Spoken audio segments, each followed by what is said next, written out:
April 2025 iChiefs ibhekene neSundowns. Yes, Sundowns past yaba na 7 one ebusuku. yaba na one goal iChiefs Before umkwena ngale kwaba uDupreez. uDupreez ikora leli offside. ngiyazi ukuthi offside No Duba. noDuba. Yes. Yeah. Then ke enye Then i-semi-final leyo enye igame kwaba Pirates.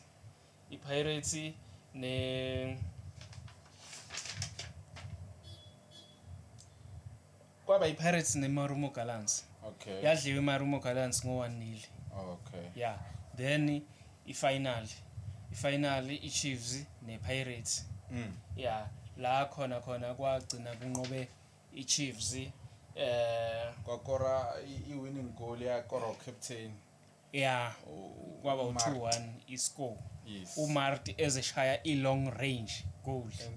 Yeah. Okay bafethu sesizwile usibule libura esichazela ukuthi kwenzakaleni last year. Then manje sengizopredicta ukuthi this year kuzokwenzakalani bafethu.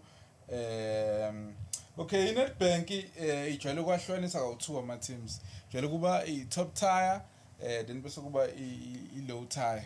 So i-top tier sizobala Orlando Pirates, Mamelodi Sundowns. So currently Mamelodi Sundowns